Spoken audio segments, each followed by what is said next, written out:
Hey guys, tonight we descend into the muck and mystery of the Middle Ages not through royal banquets or nightly tournaments, but straight into the swampy grit of the worst jobs history forgot. Picture this. Your feet are bare, your tunic soaked from the knees down, and you're wading into a muddy bog before sunrise. You're a leech collector, and your shift starts whenever the leeches start to stir.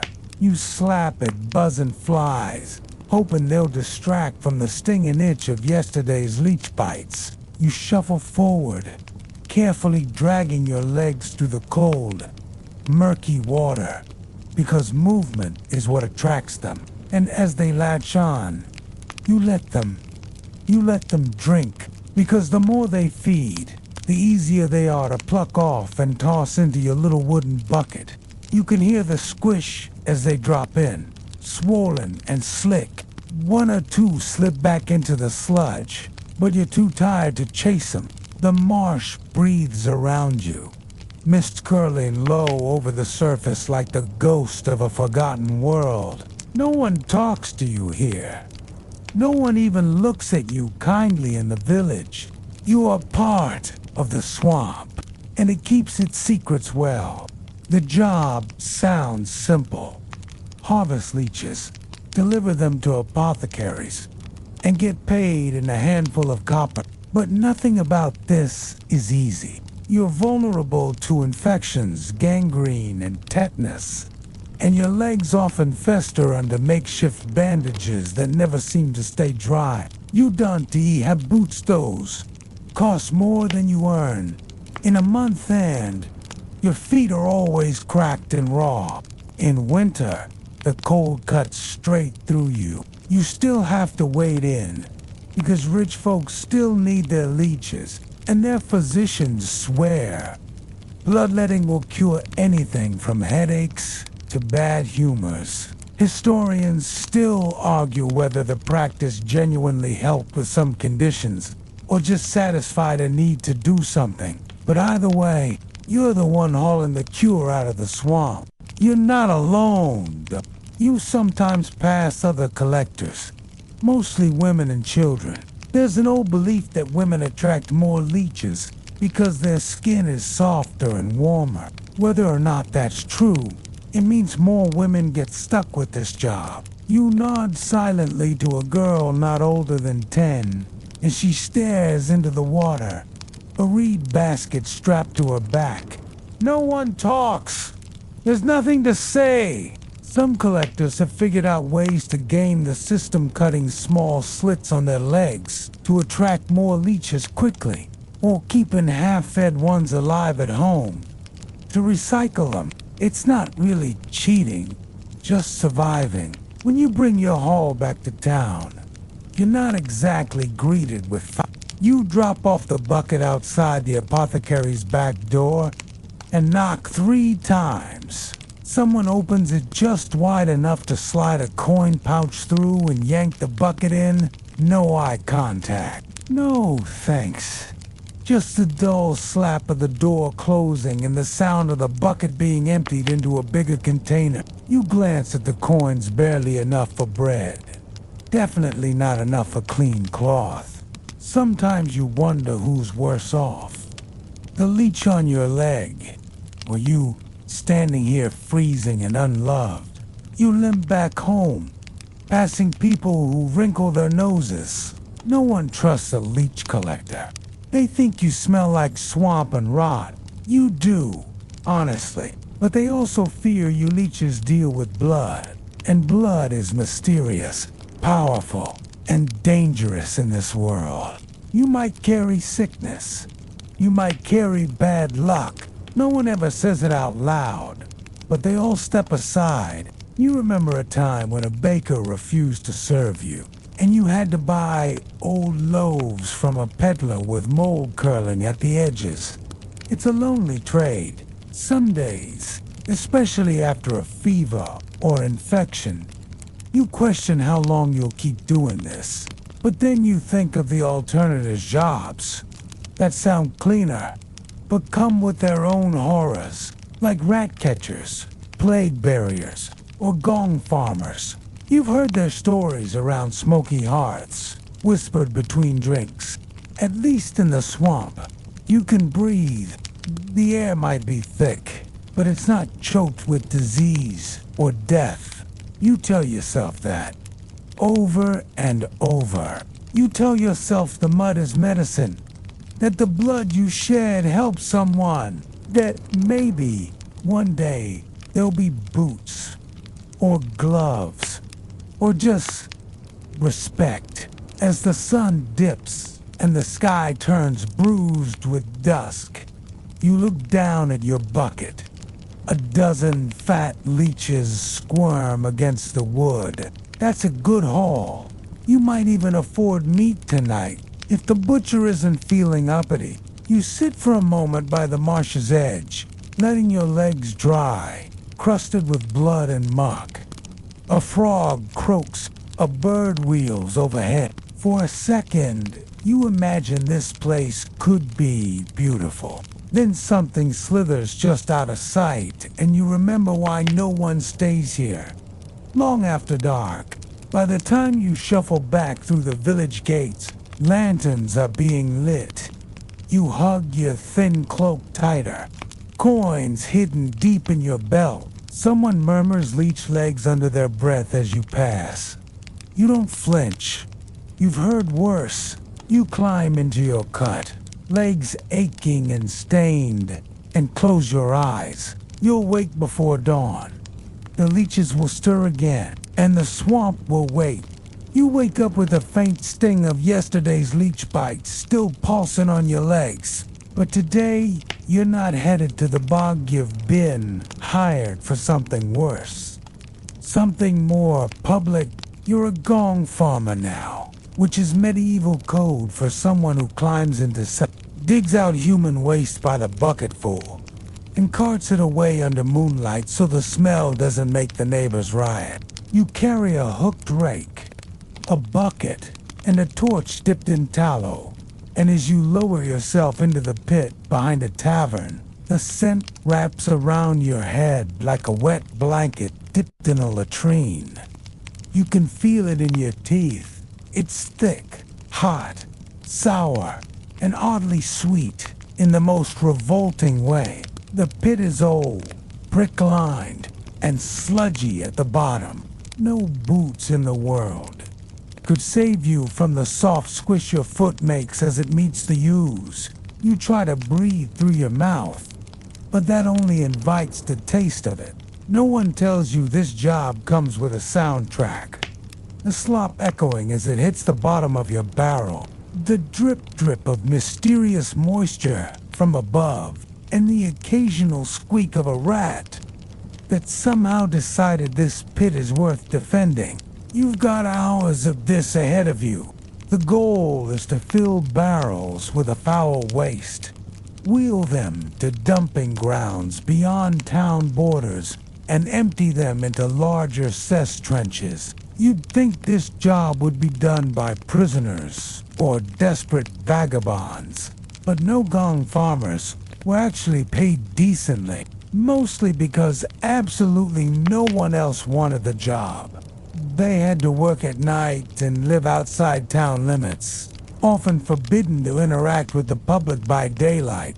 You trudge on, the muck tugging at your legs with each step like it wants to keep you there. You pull up another half-rotted cloth scrap soaked in the worst of human waste, and for a fleeting moment, you wonder who dropped it, what story it had. Whether it belonged to someone long dead. Historians still argue whether gong farmers were truly ostracized socially or merely tolerated in a sort of essential nuisance role. Some records suggest they had licenses and guild-like protections. Others paint them as almost invisible, spoken of only in whispers, until someone's privy overflowed. What is undeniable is that you re-up to your elbows in a job few could stomach, and even fewer lived long doing. The methane is strong. Here you'll feel lightheaded, even dizzy. And now you remember why older gong farmers kept canaries like miners. But you forgot yours. Too expensive. You take a break, crouched on a wooden beam, chewing a clove you tucked behind your ear to block out the stench. It's doing nothing, but chewing gives your jaw something to do other than grind in disgust. A tavern boy above accidentally drops a chicken bone down the chute and it splashes inches from your leg. He doesn't apologize. No one ever does. You'll glance up and catch his smirk before he vanishes from the rim. You'll see him again if you live through this night. As you climb back up to empty the barrel into your cart, a droplet of unknown origin lands on your face. You tell yourself it's just water. It's not. But lying is a skill in this job. The wheels creak as you push the load through narrow alleys, slick with rain and filth. The dump site is a reeking trench beyond the walls, guarded only by darkness and silence. You empty your load, wipe your hands on an old rag that now seems more symbolic than effective, and prepare for the second round. You've got 3 pits left before dawn. At one site, a sewer collapses under your foot, and you plunge briefly into a side tunnel of decay. A skull floats past. You don't scream, you just climb out. Because really, what else do you do? It's just another night. Some towns use human waste to make saltpeter, an ingredient in gunpowder. So technically, your job fuels both sanitation and warfare. That's your fun fact for the shift. At least it gives the smell a purpose. You return to your cart, only to find 1 barrel missing. Someone's stolen it. Yes, even your foul cargo is valuable to Tana's dyers. Even certain You start locking your barrels now, on your final round, as birds begin to stir, and the first rays of sunlight pierce the rooftops. You feel a sense of grim pride. No one sees you, no one thanks you, but every clean privy in this town owes its dignity to your work. As you stash your tools behind a hedgerow and wash your arms in a freezing stream, a woman walking the market eyes you and veers far around. You're used to it. Maybe that's what makes this job the worst. Not the smell, not the danger, but a constant reminder that society wants what you do, just not you. And yet you show up again, every night, armed with little more than a rake of barrel, and the audacity to face the You think maybe you've seen the worst, but the universe has other ideas, because now you're a plague barrier, and your work begins when the rest of the town slams its shutters, burns rosemary at the door, and prays you don't knock. You walk the alleys in a heavy woolen robe coated in wax, a long beaked mask jammed with herbs strapped to your face to filter what people call bad air. Though everyone knows it's not really helping, your cartwheels creak over the cobblestones as you approach a door marked with a red cross, the signal that plague has visited and left death in its wake. You don't knock. You never knock. You just push the door open with a gloved hand and let your eyes adjust to the gloom inside, where the smell confirms what the cross already said.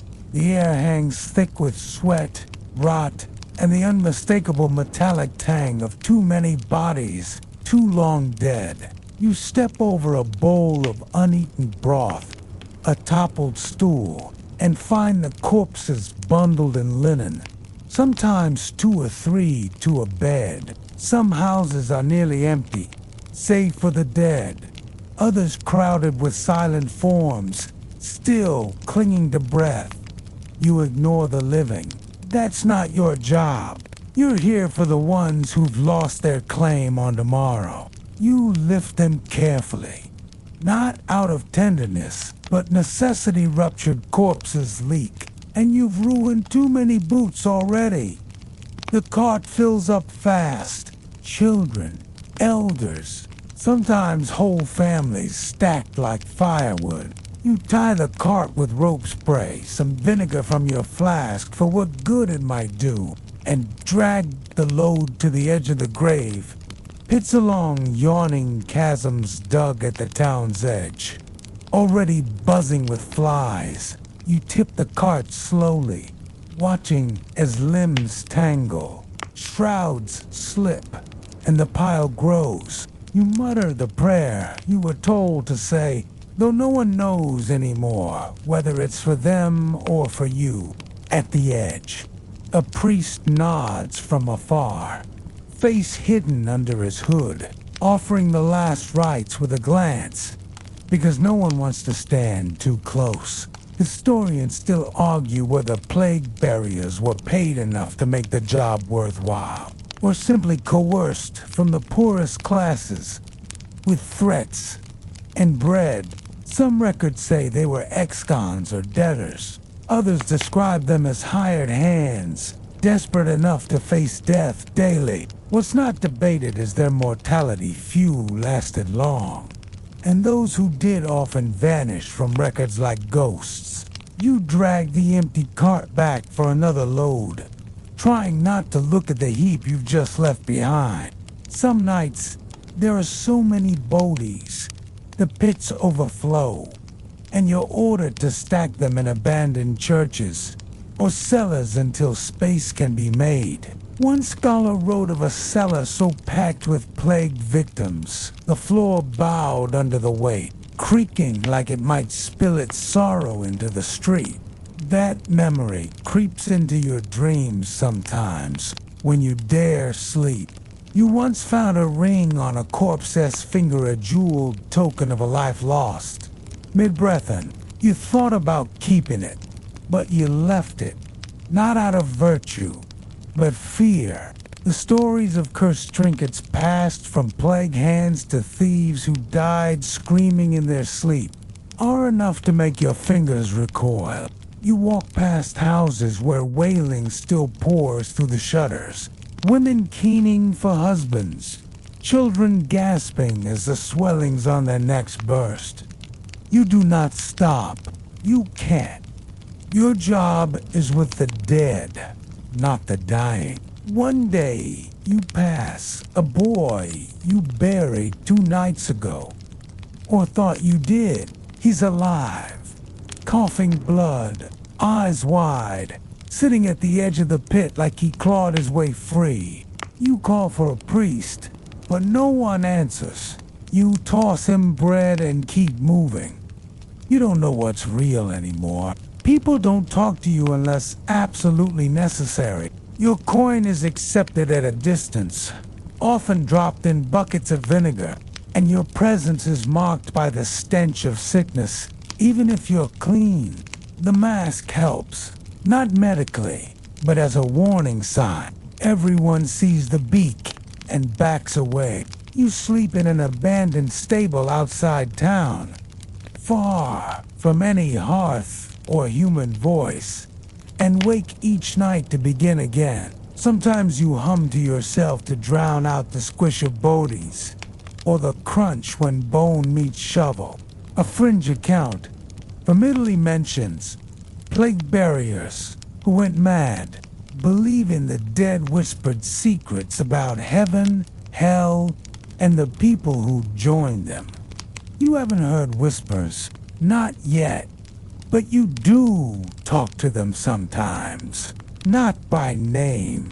There are too many, but a simple, easy now as you slide them into the pit. It makes it feel less cruel.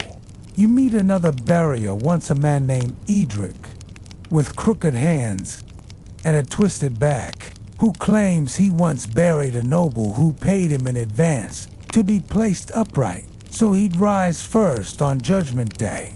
You believed him. It's just the kind of thing people did then, trying to bargain with eternity through pocket change and burial posture. You dig, You lift, you haul, rain or snow. It makes no difference. The pits keep yawning, and the bodies keep coming, and you do your part. Because if you don't, who will? Even in the face of pestilence, the dead demand dignity, and you sleepless, half-starved, and masked tar, the last to give it. You thought waste and death were the limits of medieval misery, but now you find yourself shackled to something more psychologic job than IS&T about filth or corpses, but about judgment, shame, and fear. You're a professional, the kind of person called in after someone has death to consume symbolic food placed on their body and thereby take on their sins. People don't make eye contact when you enter. You're summoned, not with respect, but with necessity, like a broom to sweep up a moral mess. The ritual is always similar. A crust of bread or a bowl of ale is placed on the chest or face of the deceased, and you're expected to kneel down, take it in hand, and eat it slowly. As whispers float around the room and grieving family members pretend you aren't really there. Sometimes there's coin involved, sometimes just stale leftovers, and occasionally just a muttered bless you that no one really means. In your presence, villagers grow visibly uncomfortable. Children hide behind skirts, and grown men clear their throats and find urgent business elsewhere. You carry something unseen, a moral infection nobody wants to touch. Despite your public ostracization, you know you're essential. Death is terrifying, but what comes after scares people even more. So they project that fear onto you, hoping that by feeding you the sins of the dead, their loved ones can rest peacefully. Some say it works. Others think it's nonsense. Historians still argue whether the Sonata was truly believed to absorb transgressions, or if it was more of a desperate ritual, a symbolic cleansing for people who had nothing else to offer the dead but crumbs and superstition. You wonder, chewing that dry crust, whether those scenes actually settle somewhere inside you. Does guilt have a weight? Do unspoken crimes stick to the walls of your soul like soot to a chimney? There's a heaviness in your bones lately, and you're not sure it's just age. You sleep poorly, plagued by vivid dreams that aren't yours, faces you've never seen, crying, begging, confessing. You wake up drenched in sweat, the taste of moldy bread still on your tongue. Sometimes, when you pass a churchyard, dogs growl at you without cause. Other times, a child will wave, and you'll feel your heart flinch at the small mercy. Still, no one else will do the work. The priest won't dirty his hands with it. The family just wants closure. So it's you, again, kneeling beside another body, laid out in the parlor. Shutters drawn tight, candles flickering. You place your fingers lightly on the stale bread and whisper a few meaningless words before you eat. The ritual isn't written anywhere official. There's no church manual, no sanctioned prayer, but somehow every village knows the script. You feel like a ghost walking through these settlements, not fully dead, but never quite alive either. Even at the market, when you try to buy grain or soap, people shuffle back a step or two. You catch whispers. There goes the eater, as if that's your only identity. The irony is that the job barely feeds you. The bread is always old, the ale sour, and the payment meat. You keep your belongings in a canvas sack slung across your shoulder, bits of dried root for pain, a cracked cup, a comb missing most of its teeth. No one dares steal from you, though people fear touching anything you've touched. A boy once dared his friends to throw a stone at you, and wound up with a fever that nearly killed him. His mother wept and called it divine punishment. You said nothing. You never say much anymore. Your voice has started to sound like wind through dead leaves. Barely noticed, only meaningful when it's gone.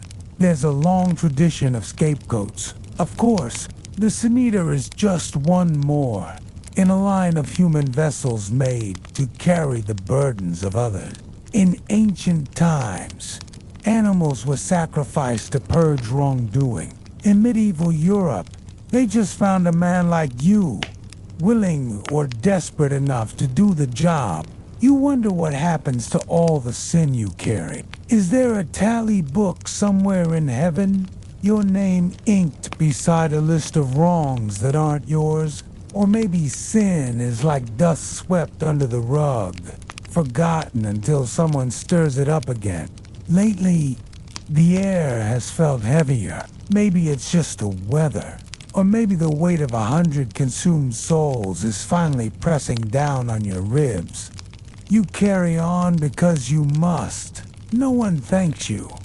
But every time you finish a job, the family breathes easier. The air in the room shifts, and someone quietly slips you a copper. It's not much, but it keeps you walking.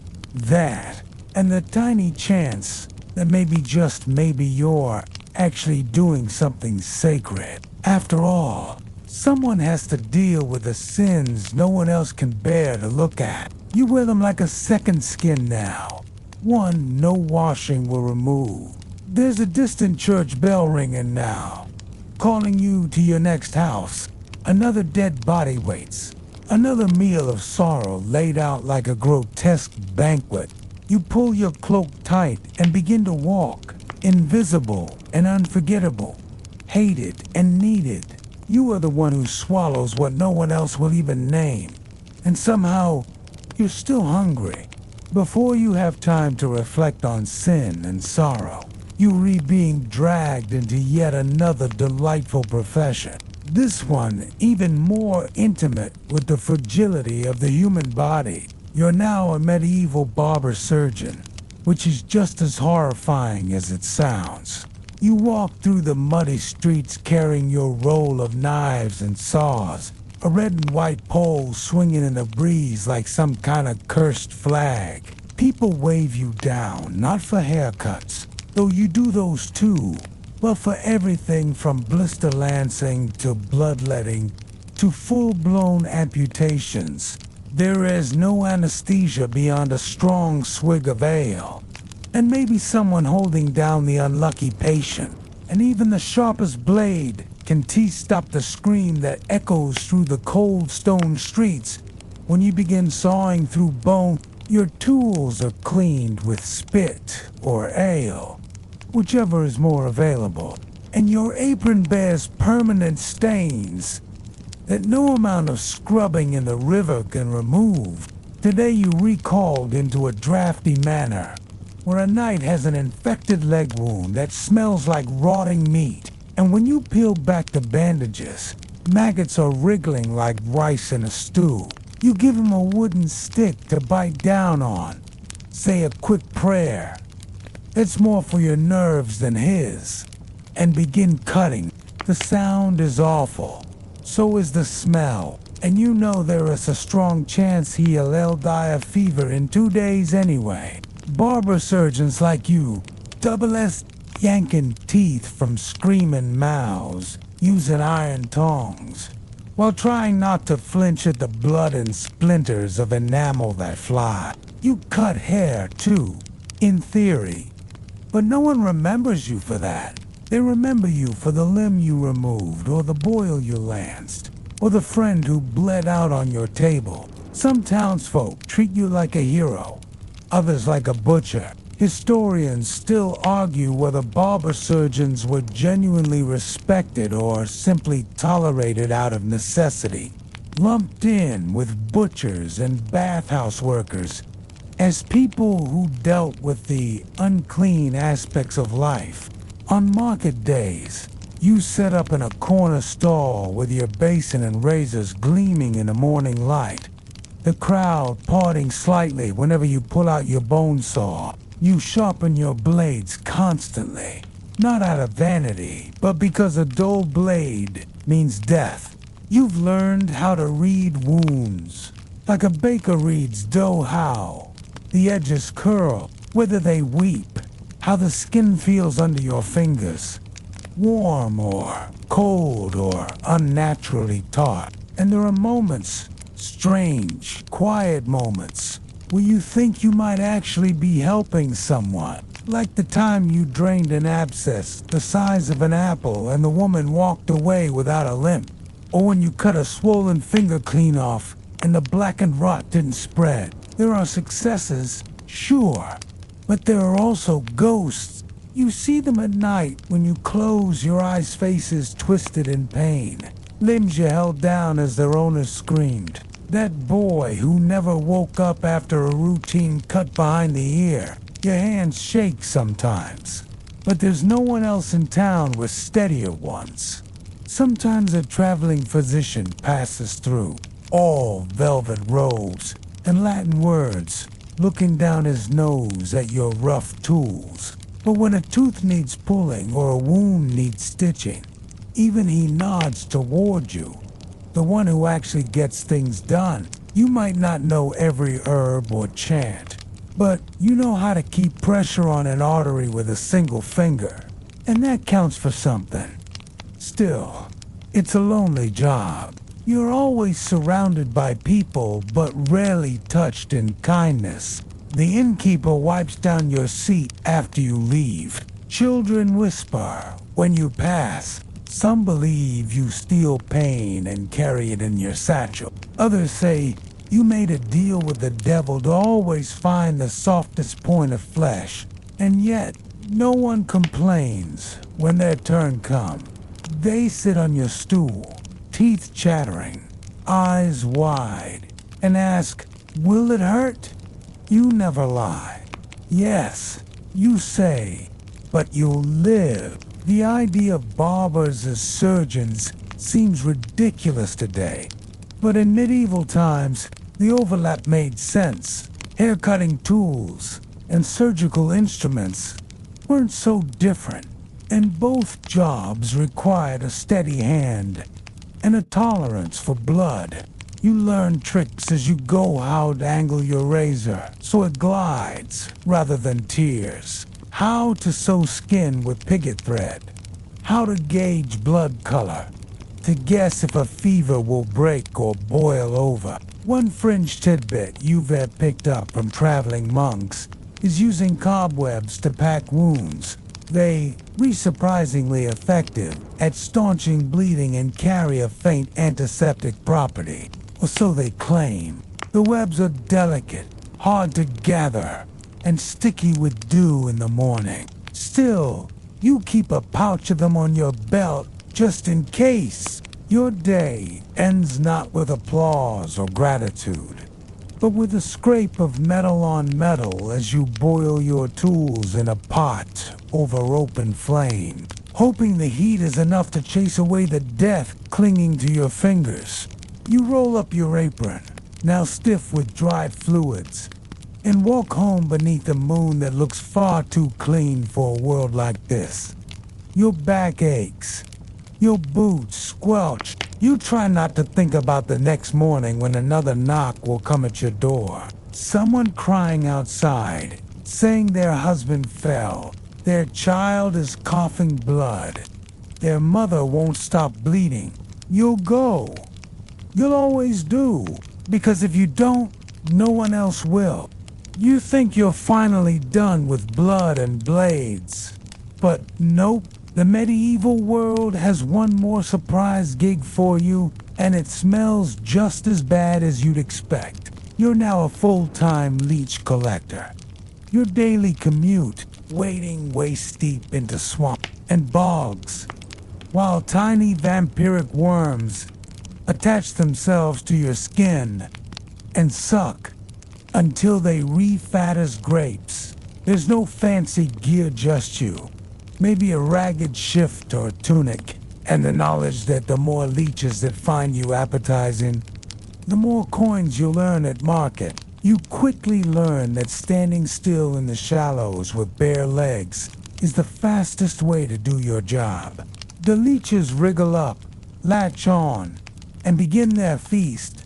Your skin prickles with that slippery, cold sensation as they search for capillaries and settle in. You go and swat them away, even when it burns or itches or makes you want to scream, because they re your harvest. Your grotesque little currency. There's an eerie stillness in these waters, broken only by the occasional frog croak or the buzz of biting insects that seem to laugh at your misery. Your legs go numb with cold, but you can't move, not yet, because you're waiting for the bloodsuckers to fill. It can take hours, and if you're unlucky, a storm rolls in before you've gathered enough. You're not the only one doing this either. Across the bog, another figure stands with similar stillness, their silhouette a mirror of your own suffering, equally coated in bloodstains and bite marks. Sometimes you nod to each other in solidarity, but there's no real camaraderie, just a quiet understanding of shared torment. Back in the village, you pluck each bloated worm off and store them in little wooden containers filled with moist moss or cloth to keep them alive until sold. Apothecaries and barbers pay a decent sum for your catch, since leeches are all the rage in common cure for everything from headaches to fevers to simply being in a bad mood. One physician even buys your leeches to balance the humors in noble patients, claiming the worms draw out evil spirits through the blood. Of course, historians still argue whether this was actually based on any functional understanding of the human body or just medieval guesswork disguised in Latin. Either way, your blood loss is very real. Infection to leeches leave open wounds, and with no antiseptics in sight, you're constantly at risk of festering sores, fevers, and sepsis. You walk home from the marsh, not like a triumphant forager, but more like a ghost, pale, shaky, and dotted in slowly weeping bites. Your clothes cling to your skin, heavy and damp with swamp water and your own blood. And when you peel them off later, you find more leeches hiding in creasy stewborn little freeloaders, still trying to dine. You've lost weight since taking a job, but not in a healthy way. Each week leaves you a little weaker, a little more trembly. Your appetite fades. Your dreams are murky and full of writhing things. Even in sleep, you feel phantom pinches on your skin, as though the leeches follow you into your subconscious. Some villagers avoid you entirely now, whispering that you smell like a bog or that you bring disease with you. Others are just afraid of your leech box, as if it's cursed. Children dare each other to touch it, then run screaming when one worm stirs. Still, you go back every morning because there aren't many jobs left for someone like someone poor, expendable, and just healthy enough to bleed again tomorrow. On better days, you try to trick the system by using livestock instead. You drag a skinny goat into the marsh and wait beside it, hoping the leeches will choose fur over flesh. Sometimes it works. Sometimes you just get bitten twice as much. There's no winning, and in the colder months, when the leeches burrow into mud or disappear entirely, your income vanishes too. You'd try to dig for them, scraping through muck with frostbitten fingers, but they're sly little things. You go hungry more often then. Your skin gets drier, your wounds heal slower, and you start wondering if you're more leech than human at this point. And yet, in some twisted way, the job becomes routine wake. Wade, wait, bleed, bottle, sell, repeat. You measure your days not in hours or sunlight, but in how many jars you fill and how dizzy you feel afterward. Occasionally, a rich client asks for a freshly fed leech, believing it's more potent. That means letting it bite you moments before handing it over, like a living receipt of your suffering. You smile through gritted teeth as they thank you, not for your pain, but for the worms. The irony, these same leeches are treated better than you. They're stored in temperature-controlled jars, gently rinsed, sometimes even named. One noblewoman cradles hers like a pet, cooing as if it's alive. You, meanwhile, curl up on straw in a drafty shack, your blood too thin, your skin too raw, and your dignity long since drained. You stare at the ceiling beams and wonder which hurts worse, the bites or the realization that you re-lower than the worms you sell. And just when you think you can't sink any lower, the village healer suggests leeching you for your persistent fatigue. The irony nearly kills you, but you nod, let it happen, and bleed for free.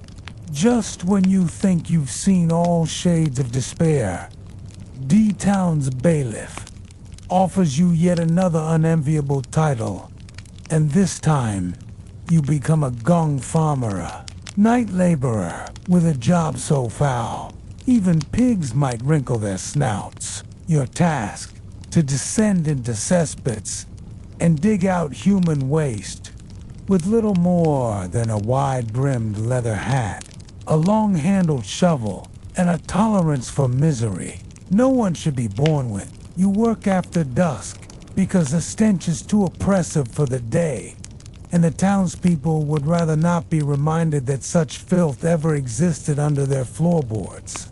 You slosh through waste, ankle deep in medieval the pits festering with the collective output of an entire household, sometimes an entire inn, all fermenting beneath the privy seat like a terrible wine aged under pressure.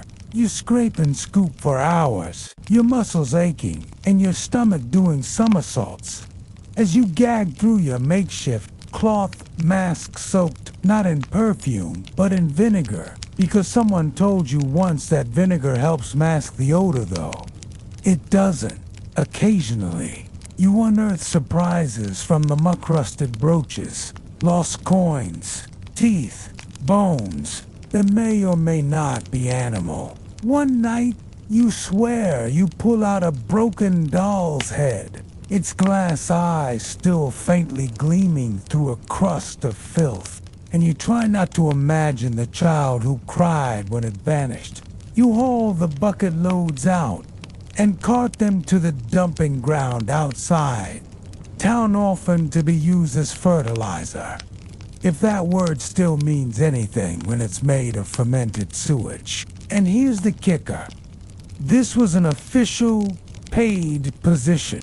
Gong farmers were sometimes relatively not because anyone respected them, but because nobody else wanted to do what they did. That said, your coin purse may be heavy, but your soul is lighter by the dais.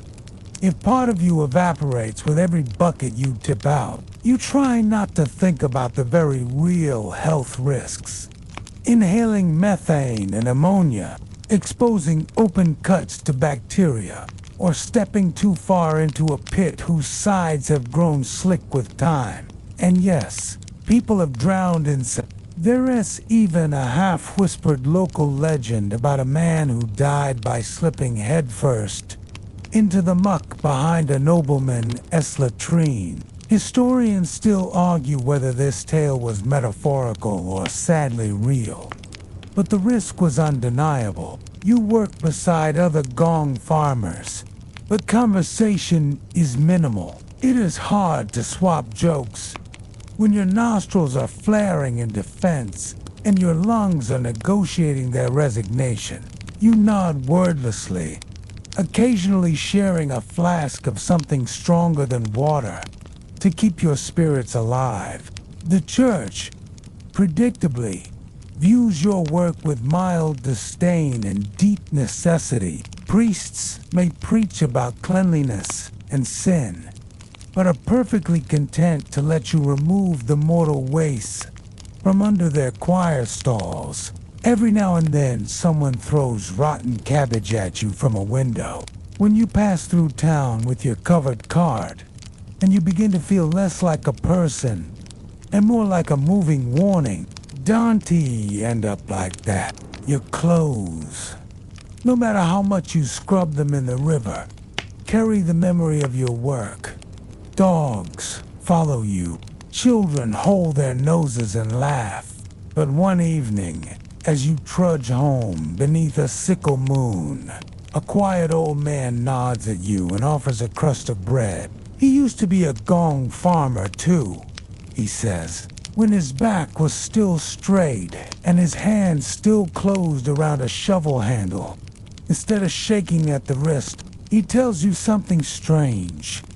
Every town needs someone to carry its shame, and you wonder if that's what you've become, a vessel for other people's waste. Yes, but also for the things they'd rather forget. The messy truth behind their clean faces and swept hearts.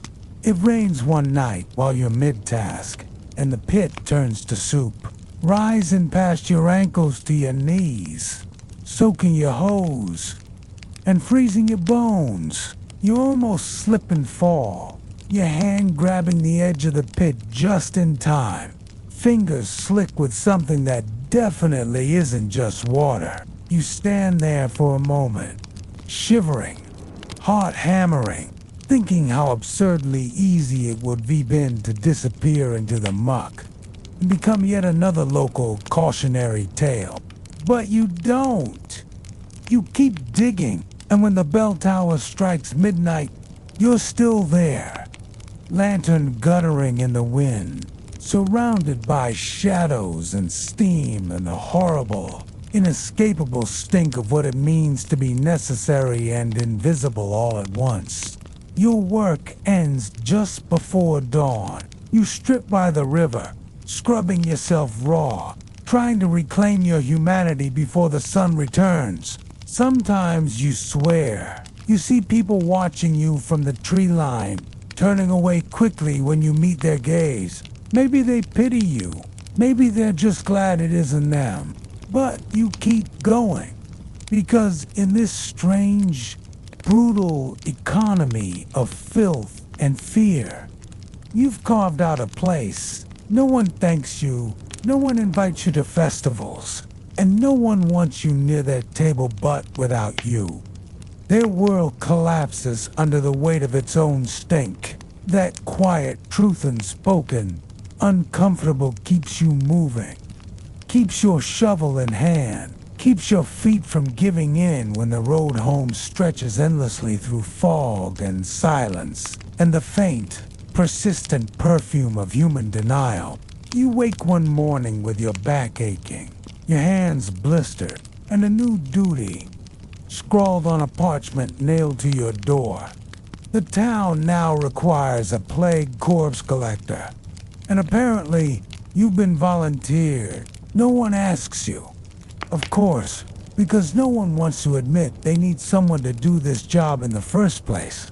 The Black Death isn't raging at the moment, but outbreaks still bubble up from time to time, smaller waves whispered about, not officially declared, and that's when you're summoned. You don't wear a long-beaked mask filled with herbs like the physicians in woodcut illustrations. You can't afford anything like that. No, your uniform is just layers of tattered cloth soaked in vinegar, leather boots with makeshift soles, and gloves if you're lucky. You're handed a long pole with a hook and a cart with broken wheels. Your job, to search for bodies in alleys, behind inns, inside shuttered homes, where the stench gives away what the residents tried to hide. Sometimes the corpses are wrapped, sometimes not. Sometimes entire families have perished, and you have to step through living rooms stiff with silence, dragging one body after another, while flies buzz like a chorus. People say the soul leaves the body at death, but when you lift a child into your cart, their small fingers still curl slightly. You wonder how much of that soul remains in the heavy stillness of their limbs. The town pays you, barely, and the payment usually comes in coin rubbed so thin you could even make out the face on it anymore. No one wants to touch your hand when they give it to you.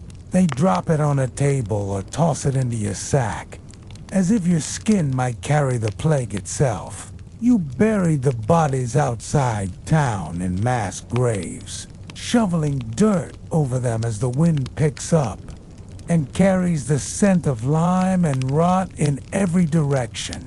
Sometimes you share a grave with dozens of others, no names, no prayers, just hurried layering, as if stacking death could hide it from God.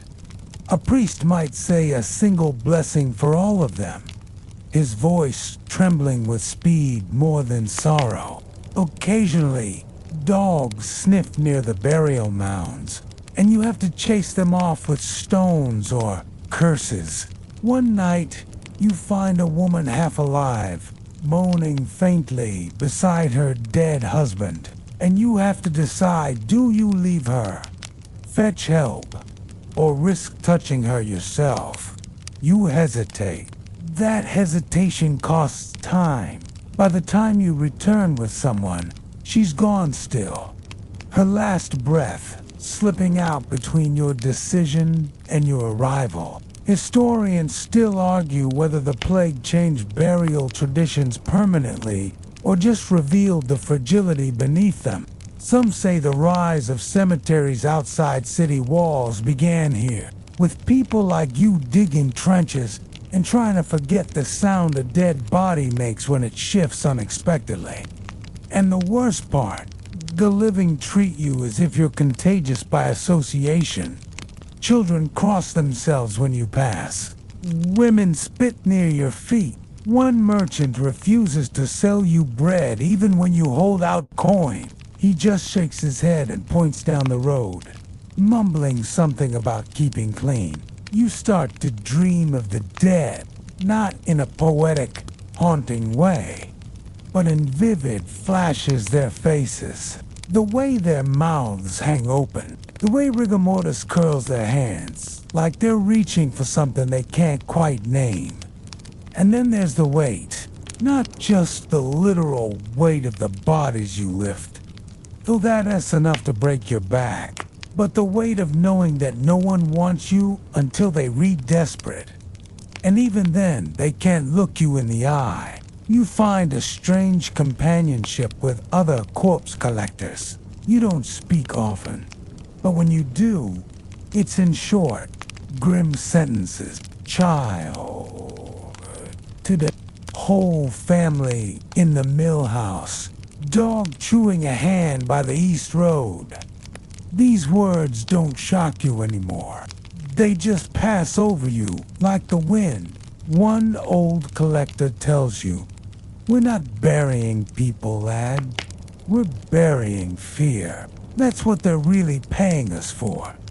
And maybe he's right, because when the town finally declares itself safe again and the bells ring for deliverance, no one remembers your name. They just clean the streets, repaint the shutters, and return to their markets as if death hadn't scraped its fingers along every doorframe.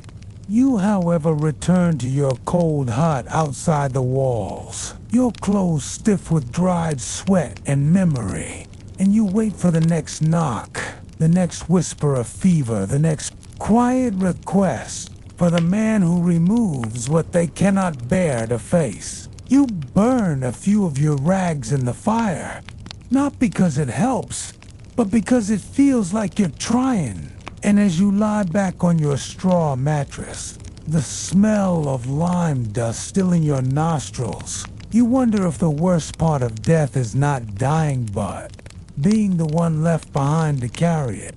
You drag your sore feet across the uneven cobblestones, the cold night air clinging to your tunic, and the faint stink of refuse wafting up from the gutters, acting as a grim reminder that your job, your glorious medieval job, is that of a rat catcher, a profession wedged somewhere between brave and borderline suicidal. You carry a long, forked stick, a stained sack that wriggles far more than you'd like, and a collection of traps and cages clanking at your hip like some twisted peddler of doom.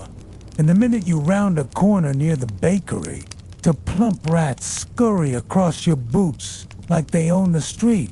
You lunge, grunting. Your stick jabs wildly, and though you miss both, you tell yourself that keeping the population scared is half the job. The real trouble comes when you enter homes and taverns and bakeries in the dark, slipping into crawl spaces, and between floorboards, your candles sputtering low, and the air growing thin. Because rats aren't dumb, they're adaptable, cunning little monsters with teeth sharp enough to chew through oak and a sense of timing that borders on supernatural. Sometimes you find nests packed with squeaking furballs, the size of your fist, and other times you stumble on nothing but dried droppings and that oily smear that lets you know they were just here, maybe still watching you from the shadows, daring you to catch them. Of course, your customers aren't always pleased.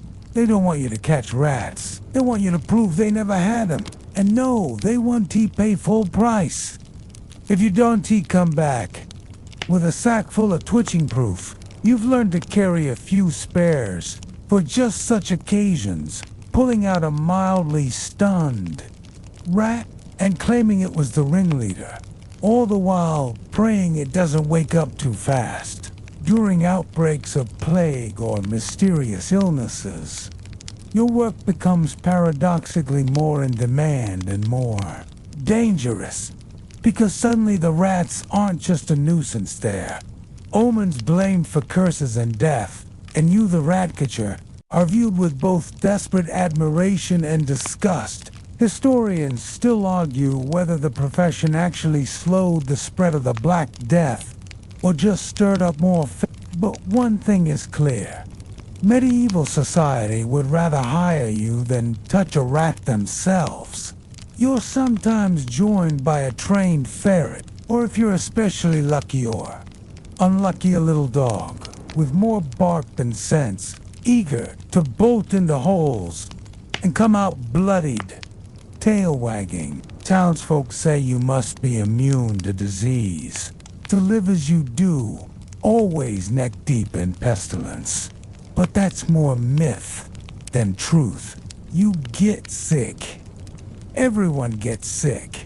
The trick is surviving long enough to matter. And sometimes, between the screams of innkeepers and the flapping of sackcloth, you catch yourself talking to the rats, naming them absurd things like Sir Scratch-a-Lot or Dames, because it's less lonely that way. And they do seem to listen, twitching their noses like tiny furred judges of your performance. The guilds don't want you. The nobles won't speak to you. And even the town healer looks at you sideways, though she's patched up more of your bites than anyone else. And you suspect she secretly respects your constitution. You're paid in coin when times are good and bread crusts when they're not.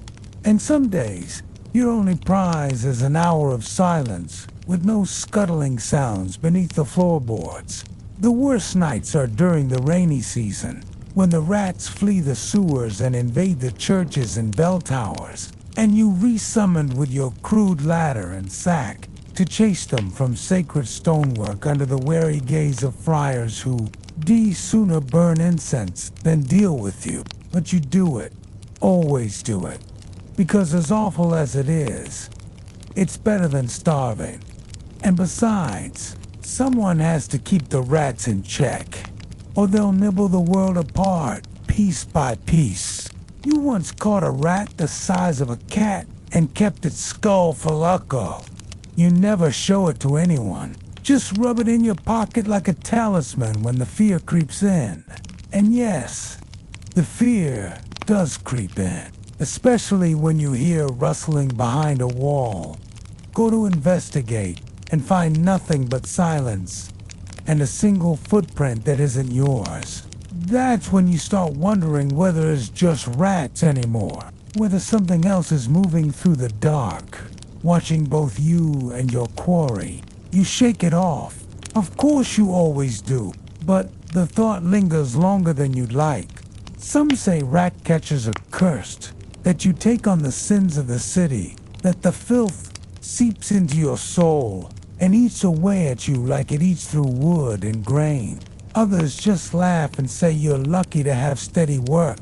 Either way, when you trudge home at dawn sack heavy with your grim bounty, your nose clogged with the stench of stale grease and rat fur, your hands trembling from the adrenaline of cornered rodents, and hissing shadows, you find a strange peace in the quiet of your hovel, where no one bothers you and even the rats seem to stay away, at least for now. And if your dreams are twitchy and filled with chittering, that's just part of the job. You blink through the stinging smoke and try not to gag as another bundle of rags drenched in something acrid smolders in the corner of the room. Your fingers blackened with soot and your clothes saturated with the clinging scent of tar and burnt herb. Because, congratulations, you are that utterly charming profession that involves literally feasting on the symbolic sins of the recently departed, so their souls can glide more smoothly into the afterlife. And as you shuffle into the dim, candlelit home of the deceased, the mourners eye you not with gratitude, but with thinly veiled suspicion. Because although they need you, they don't want to be near you, and they certainly don't want to sit where you sit, where the cursed loaf and mug rests, their crusts absorbing the metaphysical grime of someone else's soul. You lower yourself slowly, ceremonially, because tradition matters. When you're the last stop between a damned eternity and salvation, and your stomach twists as you take that first reluctant bite, the bread often stale and the drink sour with too much vinegar, and while there's no official liturgy, you mutter a few time-worn lines about burdens and grace, and release your voice cracking, as if the sins themselves weigh down your tongue. You try not to think too hard about what you're supposedly enjoying. Wrath, theft, adultery, even murder, sometimes, and instead focus on swallowing quickly, hoping the symbolic becomes only that, a gesture, and not something that will cling to your insides like a spiritual parasite. Historians still argue whether sin eaters were officially sanctioned or tolerated as grim folklore.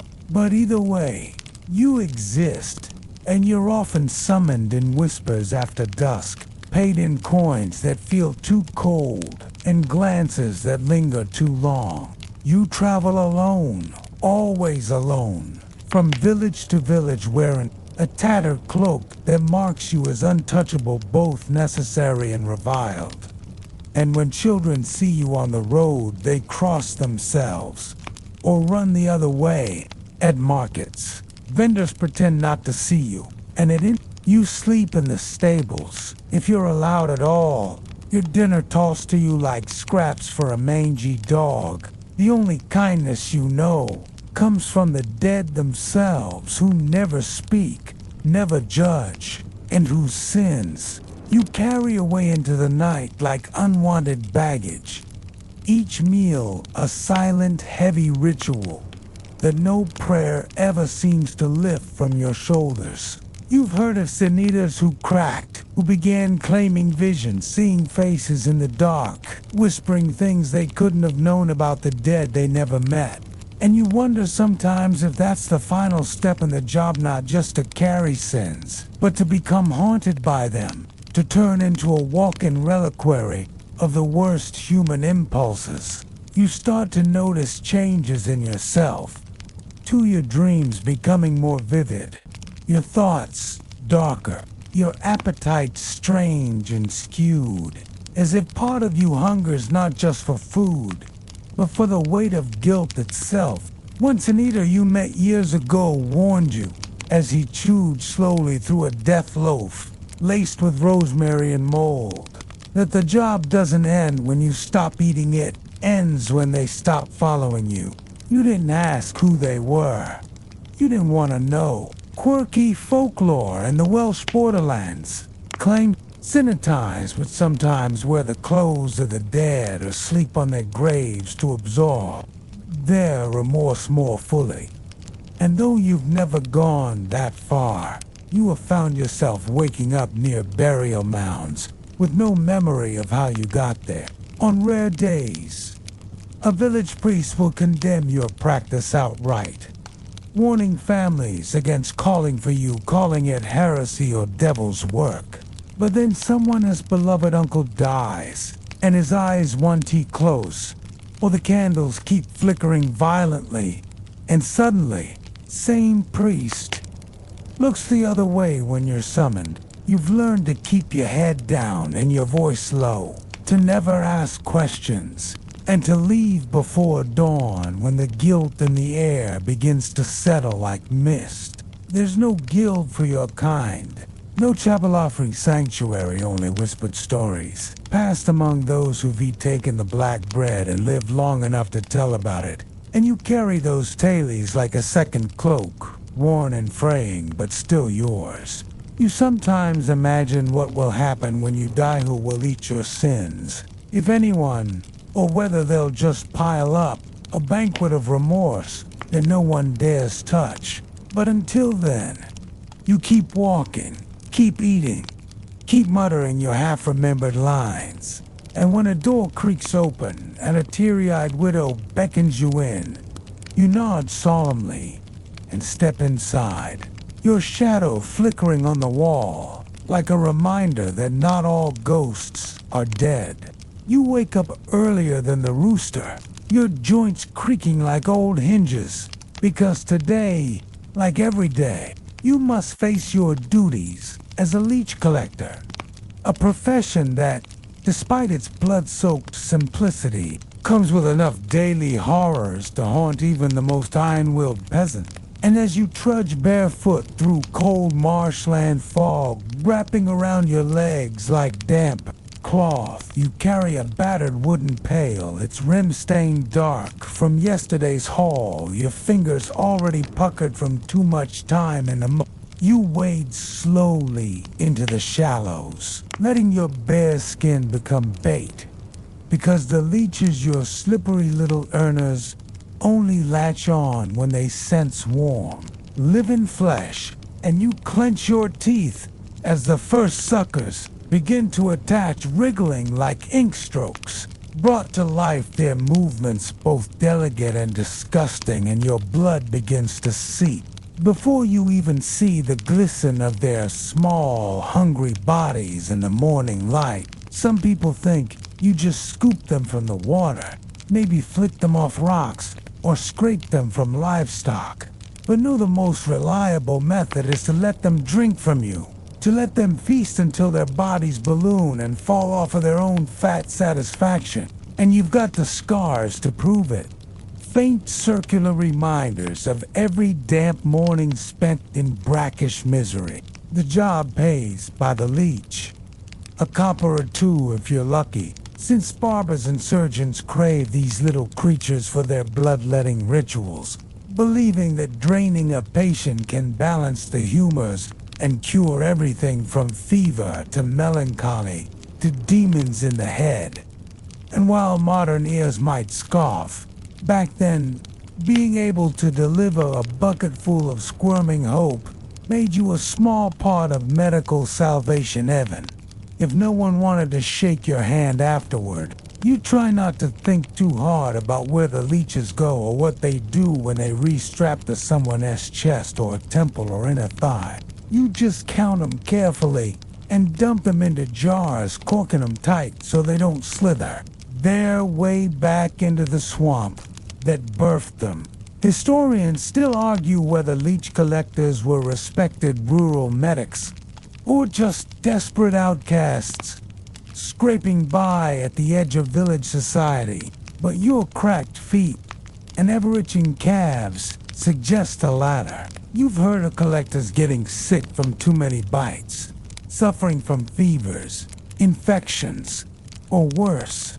But there's no guild to complain to, no boss to beg for bandages, just you, and the little beasts who seem to love you a bit too much. Some collectors use old tricks to draw more leeches, rubbing their legs with sheep's blood, warming the water beforehand with stones, or humming certain lullabies, believed to attract them, but you just stand still, patient as a scarecrow, watching the mist rise as the dawn creeps in. Occasionally, your foot catches on something sharp in the silta. Broken bottle, a rusty nail, a jagged bone, and you wince, but you don't leave. Not until the bucket is half full and your own legs feel light from blood loss. Not until you've earned enough to maybe buy stale bread and a pinch of salt to keep your stomach from folding in on itself. On unlucky days, you have competition, another collector maybe, or a greedy surgeon trying to cut out the middleman, and then the job turns territorial. A passive-aggressive splash, here a glower, across the cattails, there because, well, no one loves this work. No one gives it up easily either. You once met a woman who claimed she could charm the leeches with her voice. Said they came quicker when she sang old Gaelic songs passed down from her grandmother. And while you scoffed at the time, you found yourself humming those same melodies next week, when the water was still and stubborn. Some towns whisper that leech collectors can become part leech themselves, their blood thinning, their eyes darkening, their hearts slowing to match the rhythm of the marsh. Just a tale, of course. But when you look at your reflection in the water, you don't always recognize what looks back. You've long since stopped feeling squeamish at the sight of them. Now you feel almost a strange pity as you drop them into their little glassed prisons, knowing they're destined to gorge once more, before being tossed aside, wrinkled and spent like you.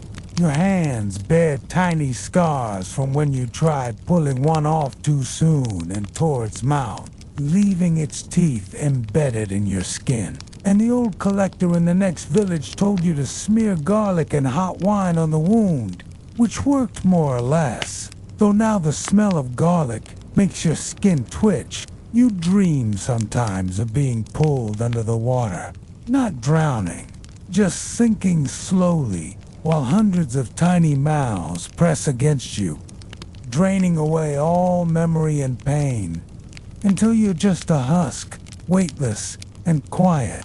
On good days, you earn enough to stay dry for the afternoon. Maybe visit the village square and pretend for an hour that you read something other than a walking buffet. But you never shake the feeling that people can smell the marsh on you, that it clings not just to your boots, but to your very breath. Sour and earthy and faintly metallic. Still, you keep returning to the reeds, to the cold silence of sunrise, because as horrifying as it is, the work is steady.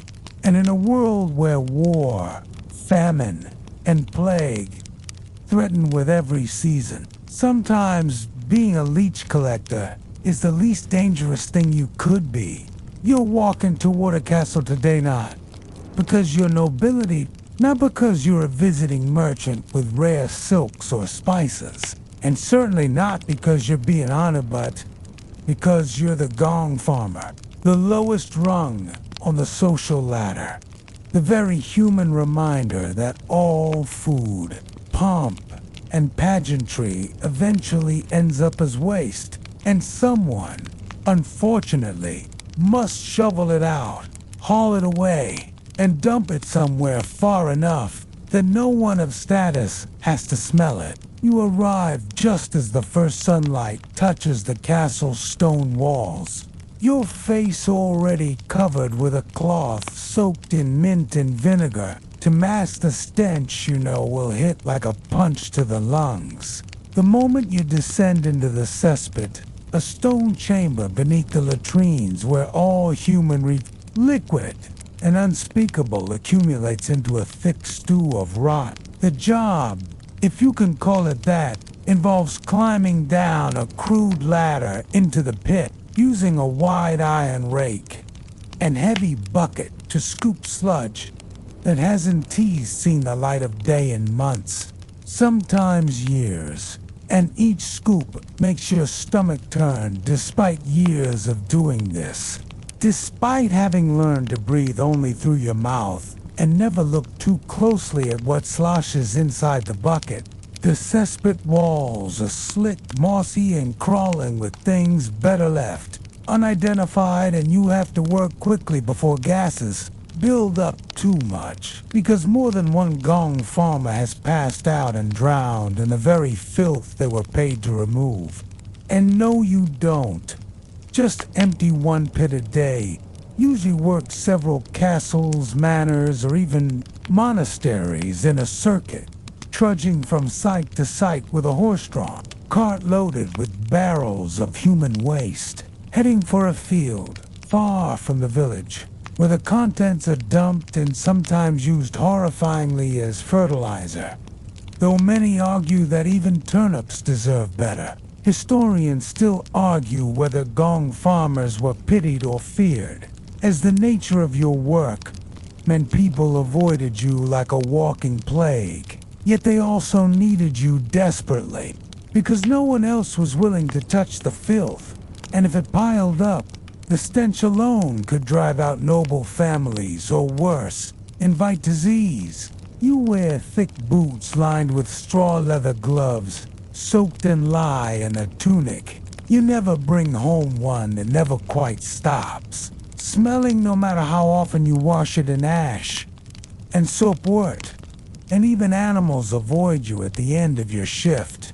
But despite all this, the pay is surprisingly decent, sometimes even generous, precisely because no one wants your job. And in a twisted way, that makes you powerful. The work also comes with eerie quiet, as no one disturbs a gong farmer while they toil, and you get to see parts of the castle no one else does. Secret tunnels, back passages, storage cellars where old wine turns to vinegar, and servants sneak keys. You hear things to whispers from the guards, confessions from visiting priests, even plotting from stewards, who think the walls don't have ears, but you keep it all to yourself, because who would ever believe a man who spends his days knee-deep in sewage? Occasionally, a tool slips into the Peter ring, a coin, a locket-hand. While you're technically supposed to return such things, you've kept a few little trophies of your time beneath civilization. Small reminders that even the highest lords lose things in the end. You once found a wax-sealed letter, half dissolved but legible enough to hint at scandal, and you toyed with selling it, but decided against it because you knew better than to get involved in noble drama, especially when you can barely get the stink out of your beard. Your dreams are strange, filled with dripping echoes and shadowy stairwells, and sometimes you wake in a sweat. Sure, you've brought the cesspit home with you, the stink climbing out of your lungs like smoke, but you have your rituals. A hot bath with crushed rosemary, a cup of spiced ale, and silence. You've long since stopped being embarrassed by your work, because you've seen what happens when it isn't done backed up privies that overflow into feast halls. Vermin infestations, illnesses that spread like wildfire, and while they may turn their noses up at you, deep down they know the reason their world docent collapse under the weight of its own filth. So you carry on, bucket by bucket, pit by pit, your body aching, your senses numbed, but your purpose unshakable. Because when the sun sets and the nobles dine in silken candlelight, they do so with clean air. Thanks to you, the worst is behind you now, and the filth-stained tunics, the kitchens, and the rat-infested alleyways begin to melt away like fog at sunrise as your body begins to settle heavy but safe into the folds of your blanket. Your breath slows, your chest rising and falling in time with the soft rhythm of memory-muddied streets whispering, candle flames and flickering shadows of a world that existed long before the hum of city lights or the quiet tap of phone screens. The clang of iron tools and echoing chants of medieval laborers now drift far behind, like distant church bells on a fading wind. You've survived all of it without losing your limbs to a leper's knife, without drowning in a cesspit, without becoming stew for a crocodile in a motan. Despite how gruesome, smelly, or absurd the job may have been, you held on, one soot-covered, rat-chased night's oil-scooping step at a time. Your muscles soften, the grip on imagined tools releases, and your mind finally lets go of all the clatter and scrape of medieval life. You've been the muck-drenched hero of every trade.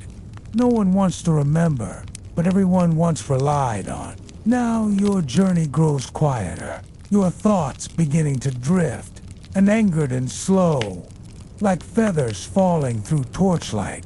There's no more labor now, no more stables to shovel, no more furnaces to stoke, just a gentle hush of sleep inching closer, surrounding you like a velvet curtain drawn at the end of a play. Let your limbs sink deeper into the mattress, let your breath soften, and let the flickers of medieval firelight fade into the warm, quiet, dark. You've done enough. Sleep now, knowing the past has been seen, smelt, touched, and endured all, so you can rest here, clean and safe in the present.